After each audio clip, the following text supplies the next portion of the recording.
Hello tout le monde, je vous retrouve aujourd'hui dans une nouvelle vidéo qui sera un nouveau book haul. Aujourd'hui je viens vous présenter les livres que j'ai reçus et achetés ces derniers mois, donc ça commence fin juin, juillet, août et jusqu'au début septembre. C'est parti!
Je vous retrouve donc dans ce nouveau book haul qui sera, je pense, un des book hauls les plus courts de ma chaîne YouTube. Je vous en ai déjà parlé plusieurs fois sur la chaîne, mais je me suis fait un petit challenge à partir de fin juin de ne pas trop dépenser d'argent au niveau des livres. Donc fin juin, juillet, août, jusqu'au début septembre. On va dire 2 mois et demi.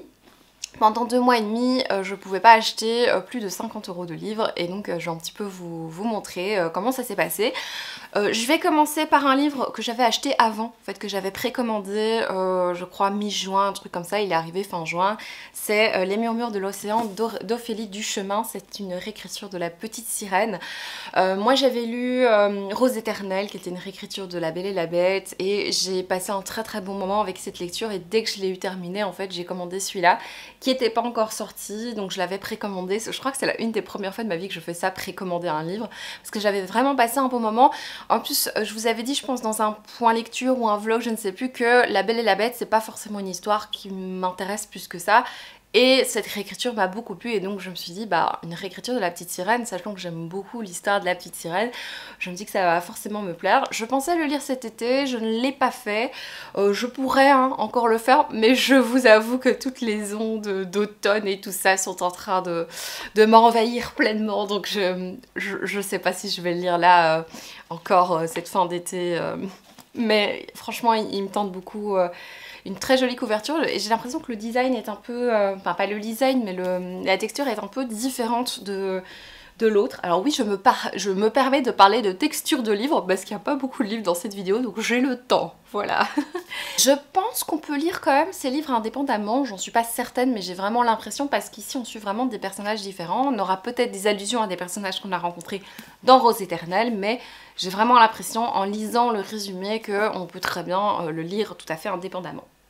Voilà. Et ensuite c'était parti pour mon aventure d'essayer de ne pas trop acheter de livres. Et donc le premier livre que j'ai acheté cet été, je sais plus quand, je vous l'avoue, c'est quand j'ai fini Vespertine. J'ai eu envie d'acheter An Enchantment of Ravens, qui était dans ma wishlist depuis un long moment. Comme j'avais plus de Margaret Rogerson à lire, je me suis plongée dans celui-là, donc je l'ai acheté. Et ici on est dans les éditions Castlemore collection Big Bang. Ici on était sur un 16,90 €, comme ça vous avez tous les détails de ce challenge. Ici c'est un livre que j'ai lu cet été, donc aussitôt acheté, aussitôt lu. Au niveau de l'univers, au niveau de l'histoire, on est vraiment sur une romance dans un univers de fantasy. La romance est vraiment très importante, donc c'est vraiment une histoire romantique avec fond d'univers fantasy. Univers fantasy qui est assez intéressant, avec des faillets, une cour d'automne, une cour d'hiver, des petits conflits, enfin voilà, c'est chouette, un chouette univers, mais maintenant c'est pas l'univers le plus riche qu'on puisse trouver dans les univers de Margaret Rogerson. Maintenant, elle pourrait très bien, je conseille les auteurs, n'importe quoi, elle pourrait très bien créer une autre histoire dans cet univers et faire quelque chose d'un petit peu plus riche. C'était chouette si vous aimez les petites romances. Je pense vraiment, je sais plus qui a inventé le concept de romantaisie, mais c'est un petit peu ça en fait. Si vous aimez bien les romances avec un fond de fantasy, bah je pense que ça peut vous plaire. c'était doux. Maintenant, je vais pas le retenir longtemps celui-là. J'ai un peu galéré d'ailleurs à vous faire le résumé, donc voilà. Moi, j'attends la prochaine sortie de Margaret Rogerson avec impatience. Son prochain roman est annoncé en VO. Je ne sais pas si je vais craquer en VO, mais j'ai très hâte de le découvrir. Ensuite, c'est vrai, j'étais allée à la FNAC et là j'avais acheté un livre à 2 €. Voilà, c'était le prix de lancement de cette petite BD qui est Complot à Versailles, d'après le roman de Annie J. C'est par Carbone et Duala Adragna au niveau du dessin.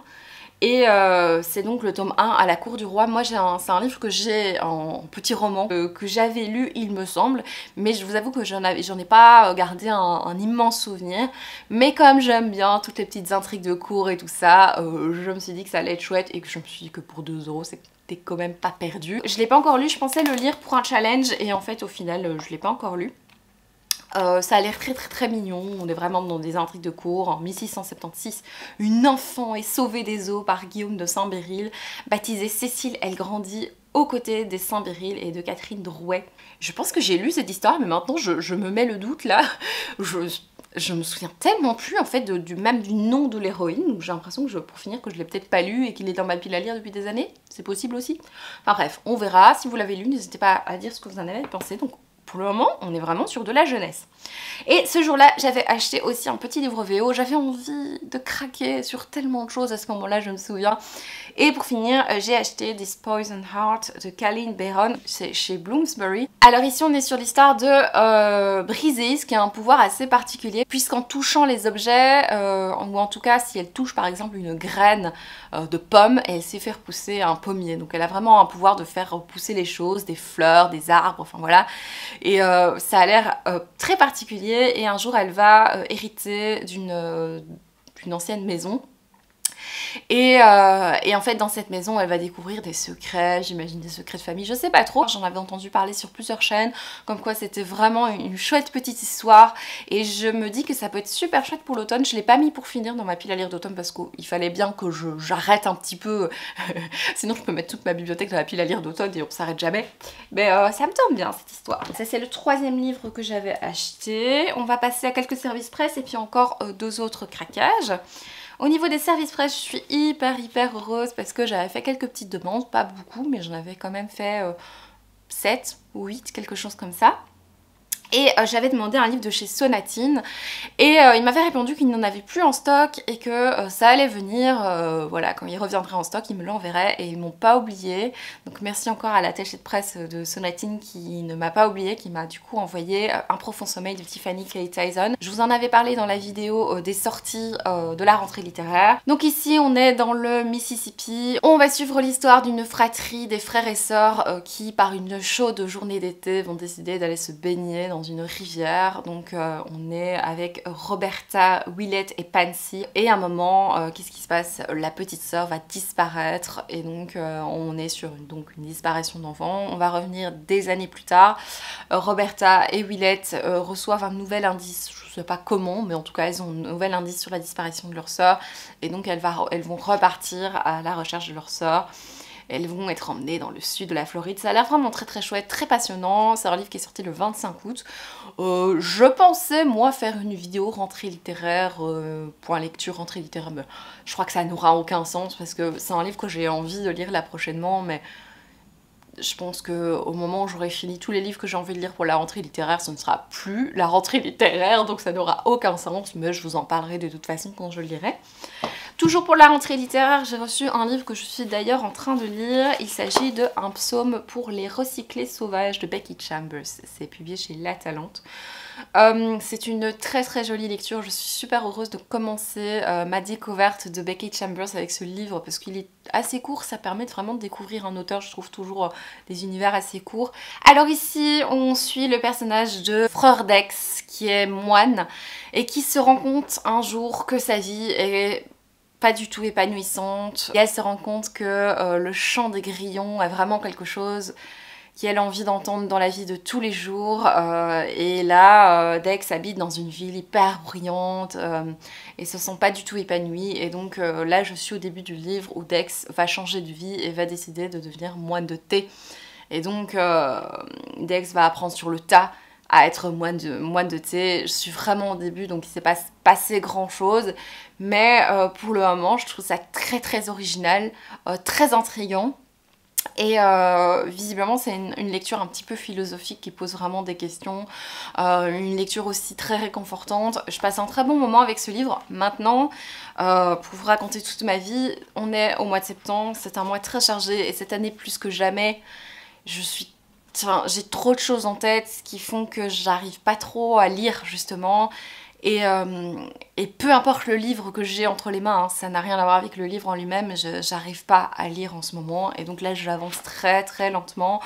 C'est un peu difficile parce que je sais que c'est une belle lecture. Pour le moment, je passe un bon moment, mais j'ai envie de retourner dans cette lecture, mais j'y arrive pas parce que j'ai vraiment l'esprit... Enfin, je pense que vous connaissez, hein, quand on est trop... stressé, etc. C'est parfois dur de se concentrer sur autre chose et j'ai envie de savourer ce livre, j'ai envie de passer un super moment. Et là, pour le moment, même si le livre est chouette, j'arrive pas à me replonger dedans, donc j'espère sincèrement que je vais pouvoir le continuer de manière apaisée. Je vais attendre peut-être un dimanche ou et encore, je sais pas. Enfin, voilà, donc j'espère pouvoir avoir une bonne expérience de lecture parce que le livre a l'air vraiment chouette. Voilà, c'était pas très clair tout ce que je viens de dire, hein, mais c'est pas grave. Et ensuite, j'ai reçu une box de la part de Calman Levy. Alors je m'attendais pas du tout. C'est Calman Levy qui m'avait envoyé un mail pour nous demander, hein, plusieurs personnes, si on avait envie de découvrir la dernière enquête du commissaire Brunetti de Donna Leon. Et j'ai demandé, évidemment, quand je connais pas des auteurs et quand je connais pas des enquêtes qui se suivent de livre en livre, bah, j'ai demandé évidemment si on pouvait le lire indépendamment puisque j'ai pas lu du tout d'autres Donna Leon et je connais pas du tout le commissaire. Et visiblement, l'attaché de presse de Calman Levy m'a dit qu'on pouvait le lire indépendamment, qu'il n'y avait pas de souci si on n'avait pas lu les précédents. Et donc j'ai donc reçu Les masques éphémères de Donna Leon. C'est une enquête, il semblerait que ça se passe à Venise, c'est aussi pour ça que j'ai accepté parce que j'avais envie de rester un petit peu en vacances avec une espèce de dépaysement, alors qu'avec un crime certes, mais un dépaysement quand même. Moi vous savez les crimes ça me dérange pas, au contraire. Et donc ici on va suivre des étudiants qui partent en balade dans la lagune avec deux beaux Vénitiens. Elles sont grièvement blessées dans un accident de bateau. Et en fait, ce qui se passe, c'est que le comportement des jeunes garçons qui étaient avec ces jeunes filles est très étrange. Ils vont les déposer à l'hôpital, mais ils vont s'enfuir. Ils vont pas rester. Enfin, c'est vraiment bizarre la manière dont ils réagissent à cet accident. Et donc, le commissaire essaye de savoir ce qui s'est passé. Et donc, bon, je n'ai pas envie de lire plus loin parce que... J'imagine qu'il y aura une histoire de meurtre, hein, parce que pour le moment, dans le résumé, il n'y a pas de meurtre, mais j'espère quand même qu'il y a un meurtre. Voilà, et en fait, dans la box, j'avais reçu d'autres petites choses que je vous montre dans le prochain vlog qui va sortir sur la chaîne. Et j'avais reçu aussi deux autres enquêtes du commissaire Brunetti, Quand un fils nous est donné et En eau dangereuse, des enquêtes qui ont été publiées chez Point, éditions Point. Je sais pas honnêtement si je vais lire ces deux enquêtes avant, je pense vraiment que je vais plutôt lire le Calman Levy avant et peut-être me plonger dans ceux-là par après. Je trouvais ça plutôt chouette d'avoir d'autres enquêtes si jamais justement je passe un super moment avec ce Calman Levy, ben, je pourrais peut-être me lancer dans ceux-là parce que du coup je les aurai, mais je suis pas sûre que je vais tous les lire d'un coup, hein, on est d'accord, sauf si évidemment j'ai un coup de foudre pour le commissaire Brunetti. J'ai encore deux livres dont je dois vous parler et également en fait j'ai reçu, Mylène si tu passes par là, un énorme merci. Mylène m'a envoyé un colis qui est pour mon anniversaire visiblement, qui est aujourd'hui à l'heure où je publie la vidéo plutôt. Et je sens que dans ce colis il doit y avoir un ou deux livres, mais j'ai un cas de conscience là parce que on est le 7 septembre et c'est la veille et moi je vais ouvrir ce colis le jour de mon anniversaire. Donc ce que je vais faire, c'est que je crois que je vais l'ouvrir enfin je vais l'ouvrir de mon côté en perso, mais je vous montrerai les livres je pense dans un vlog. Comme ça vous aurez aussi des petites nouveautés aussi dans le vlog. Je sais pas si c'est des livres en fait ou un livre, mais c'est parce que quand je secoue un peu, je sens qu'il y a des trucs lourds et comme s'il y avait un livre, au moins un livre dedans. Donc voilà, j'ouvrirai ça plutôt dans un vlog. Et en fait je voulais vous montrer les derniers livres que j'avais achetés. Du coup on était pour mon challenge, on avait ces trois livres là et j'en avais acheté un quatrième sur internet. Je l'avais commandé dans cette ignoble couverture. Du coup j'ai enlevé la jaquette pour qu'il rentre dans ma déco parce que le rose flash ça ne rentre pas du tout dans ma déco, même le rose pâle, enfin ma déco ne contient pas de rose dans mon salon. Et en fait c'est un livre qui a l'air vraiment super chouette. C'est de nouveau, je vous en ai déjà parlé, mais c'est Val de My Little Library qui en avait parlé, qui disait que c'était vraiment génial. C'est Her Majesty's Royal Coven. Donc en gros on est dans une sorte de couvent dans lequel vivent des sorcières et elles vont être confrontées à une menace terrible. Elles vont devoir se battre, enfin vous voyez un résumé tout à fait basique hein, en soi, qui ne donnerait pas forcément envie de le lire. Mais c'est vraiment l'avis de Val quand elle en a parlé, et je l'ai vu aussi sur d'autres chaînes.